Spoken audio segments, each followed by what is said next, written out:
to support us. Then I'm gonna take my hat off to the kids and the coaches. I told the kids this whole week they got themselves prepared. The coaches did their job with the game plan, but they got themselves prepared and ready to come on a short week. It's a great game. We asked them to fight. We asked them to fight at halftime, and then in full court we asked them to finish. We asked them to finish, and they did. Questions? Mickey, what didn't you do in the first half that you did in the second half? We struggled. We struggled on offense, but the defense, you know, we gave up some plays. You know, we gave up some deep balls early. You know, we had to settle it down and get things together. But we struggled on offense the first half. How much were you worried about Casey's health at halftime? Casey's tough. I can tell you, Casey's gonna play. If Casey can get that ball out of his hand, he's gonna play. Casey was raised by Charles Thompson, a grown man. Remember, he came to Nebraska and did us in a couple of times. So Casey's tough. Casey's gonna be to take hits and get up. How sweet was it to see the players just celebrate like that, to get the reward of a good second half? Yes, like I told the defense, you know, 2 weeks in a row that they shut somebody out the second half, I think, you know.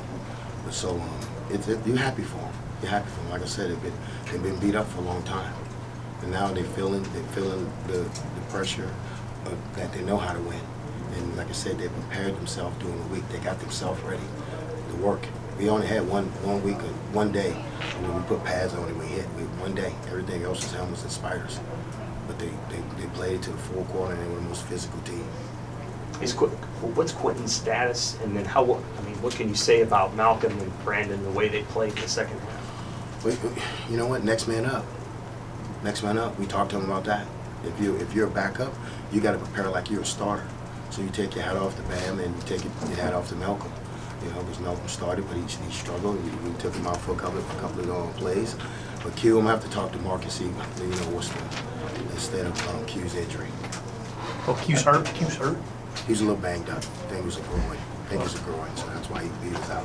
Mickey, what was the mood at halftime in the locker room, and how did you address that mood? Well, no, we figured we still had it was a 2-score game, and we knew we had to play 4 quarters. We knew coming in here that this team was going to play tough. We knew it, but we had to make them play 4 quarters. So second half, we was really confident that we can come back and win the game. Mickey, you talk about the belief that the guys have now. Do you feel like that now, because of how important this one was, this could change the outlook that they have on the rest of the season? Well, I think we take one game at a time with them. Our goal was to be 1-0 this weekend, and now we're 1-0, so we don't want 2 straight. But I'll tell you this: I think they starting to believe and they starting to see it though. Remember now, they hadn't did this. This is kind of strange for them. But you see that they're playing hard, they're playing fast, and they're not giving up. And listen, I told them in the 4th quarter again. There was no doubt there was no doubt in their eyes that they was going to win the game. And it was the same way at halftime. They knew they was going to win the game if they keep fighting. We said it was going to be a street fight, but we said the type of street fight we're in, there's no rounds, there's no time. It's just let's keep swinging. Let's keep swinging. Don't look at the scoreboard. And at the end, you're coming on top. And Mickey, Miles Farmer, he's had some ups and downs this season, but he makes that pick. And then, can you just speak about that sequence where he gets that big play and then you turn around and go for the end zone right away? Yes, Miles made a big play. You know, Miles struggled the first couple of weeks. You know, and he struggled with the first couple of weeks. You know, with this scheme. But I stayed on Miles. I called Miles into my office. I stayed on Miles because I know Miles is a good player. I know Miles is a really good player. So, and we need his leadership out there. So I stayed on him, and Fish stayed on him, Billy stayed on him, and he showed up. He showed up today with a big play. Hey, Mickey, how big was that sequence where Blaze Gunnarsson stopped the touchdown on the block punt, and then your defense held up for a field goal to keep it at 10-0? That was big. That was big on Blaze part. You know, he stopped. You know, he saved us 4 points. Just in that moment to get down 14-0. Yeah, you don't want to do 14-0, you're down 13. But listen, that was a great play by Blaze.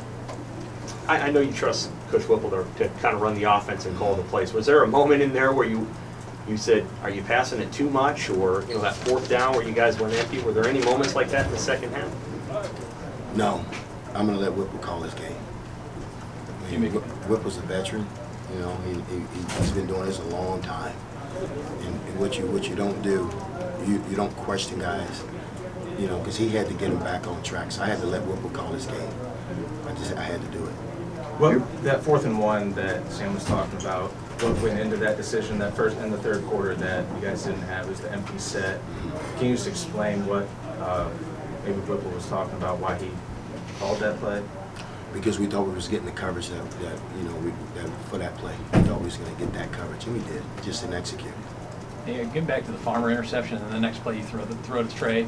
You knew that was coming, and did you feel pretty good about that call? And what do you say about Trey making him another big play? Yes, Trey. We knew Trey was going to be able to run by these corners, and we knew the safety was going to check down on the seam route. So it was a really good route by Trey. And one thing Trey can do when he sees it, he can go get it, and he made a great catch. One or two more. But what happened to Reimer? I got to talk to Mark about it. He just told me Luke was out and they had to come in and get X-rays. So I got to talk to Mark. Kind of feeding off that, though. I mean, you were playing a bunch of different guys that. Next man up. Yeah. I mean, what I'm gonna do? I'm gonna play with 10? No. If you're a backup or if you're a third guy, you got to get yourself prepared to play because you're only one play away from getting in the game, and those kids understand that. Because we gotta put them in there. I'm not trying to be disrespectful. I'm not. But the next guy's got to get in there. I mean, it's big boy football. We gotta put the next guy in, and he's on scholarship just like Luke's on scholarship. So he had to go in the game, and I expect him to execute the game plan. How important is it to get a win when you're not playing in the prettiest type of way?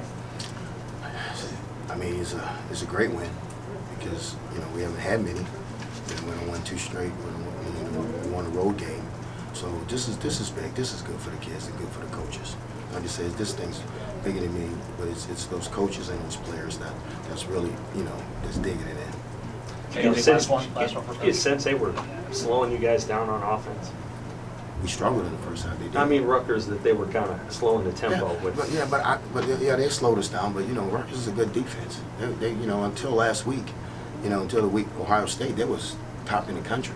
So they got a really good defense. Shiano's a good defensive-minded coach. So it was a chess match tonight. Hey, Mickey, you guys are all alone in first place at least for a couple hours. How does that feel? Oh, I mean, first place is when you end the season, not now. I mean, it's fake first place. All good. All right.